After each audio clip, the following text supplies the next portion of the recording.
हर हर महादेव, राधे राधे। जो भी माताएं बहनें तिल चौथ का व्रत रखती हैं, तिल कुटनी चौथ का व्रत करती हैं, संकटा चतुर्थी का व्रत करती हैं, उनके लिए महत्वपूर्ण जानकारी लेकर उपस्थित हूँ। शास्त्र के अनुसार सही समय में चंद्रमा को अर्घ देना चाहिए। सही समय चंद्रोदय का रात्रि 8:39 पे है। अर्घ देने का समय रात्रि 8:45 पे है।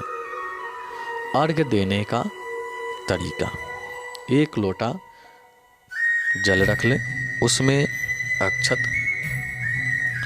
सफ़ेद फूल, सफ़ेद चंदन, गोपी चंदन सफ़ेद रख ले और चंद्रमा को अर्घ दे। माघ गणेश चतुर्थी व्रत कथा ध्यान से सुनिए। एक बार प्रेम से बोलिए पार्वती मैया की जय, गणेश जी महाराज की जय, दुर्गा मैया की जय। पार्वती जी बोली, माघ के महीने में किस नाम से और किस प्रकार गणेश्वर की पूजा करनी चाहिए, कौन सा नैवेद्य चढ़ाना चाहिए। श्री गणेश जी बोले, माघ महीने में भालचंद्र नाम से गणाध्यक्ष की षोडशोपचार से पूजा करनी चाहिए। तिल के 10 मोदक लड्डू बनाकर 5 गणाध्यक्ष को और 5 ब्राह्मण के लिए अर्पण करें। ब्राह्मण के देव सदृश पूजा करें, यथाशक्ति दक्षिणा दें। 5 मोदक देवें ब्राह्मण को और 5 स्वयं खाएं। इस संबंध में मैं आपको राजा हरिश्चंद्र का इतिहास कहता हूँ, उसे ध्यानपूर्वक सुनो। पहले समय में सत्यवादी ब्राह्मण भक्त हरिश्चंद्र प्रतापी राजा हुए। उनके काल में नहीं कोई अधर्मी सुनाई देता था, ना कोई दुखी रहता था, ना दरिद्र रहता था, ना कोई रोगी, ना कोई अल्प आयु रहता था। उनके राज्य में ऋष्य शर्मा नामक एक तपस्वी ब्राह्मण रहता था। थोड़े ही समय में उसको एक पुत्र हुआ। दैवयोग में ऋष्य शर्मा मर गया। पत्नी पुत्र की रक्षा करने लगी, भीख मांग कर लाती और किसी तरह पुत्र का लालन पालन करती। वह संकट चतुर्थी का व्रत करने लगी। भीख मांग कर तिल के 10 लड्डू किसी तरह पुत्र का पालन करती। वह संकट चतुर्थी का व्रत करने लगी। भीख मांग कर तिल के 10 लड्डू बनाकर गोबर के गणेश के कहे हुए प्रकार से सदा पूजा किया करती। एक समय उसका 5 वर्ष का एक पुत्र गणेश की मूर्ति को खिलौना समझकर गले में बांधकर खेलने के लिए बाहर निकल गया। उसी समय मूर्ख कुम्हार बर्तन बनाने वाला उस 5 वर्ष के बालक को अपने आवा में डाल दिया। इधर उसकी माता पुत्र को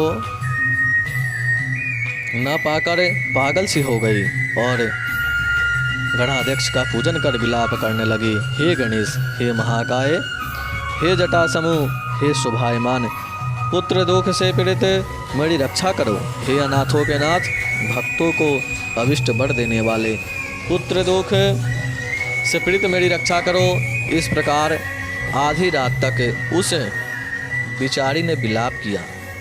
सवेरा होते ही कुम्हार आवा खोलकर देखता है तो 5 वर्ष के बालक को उसी आवा में घुटने तक पानी में खेलता हुआ पाता है। इस प्रकार देखते ही भय के मारे कांपने लगा। इसके बाद जाकर राजा के सामने जैसा उसने किया था वह सब कह सुनाया। कुम्हार बोला, हे राजन, मैंने ऐसा अपराध किया है जिससे बद्ध हुआ हूँ।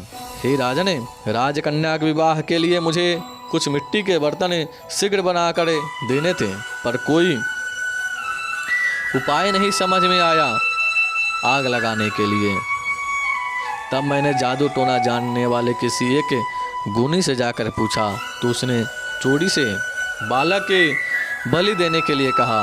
तब बड़ी चिंता उत्पन्न हुई कि किसके बालक को अग्नि में डाला जाए।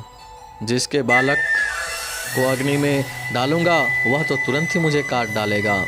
इस भय से किसी रार के लड़के की बलि देने का निश्चय किया और अपनी भार्या को यह समझाकर कहा कि ऋष्य शर्मा नाम का ब्राह्मण मर गया उसका लड़का 5 वर्ष का है। उसकी विधवा माता भीख मांगकर अपना और पुत्र का पालन करती है।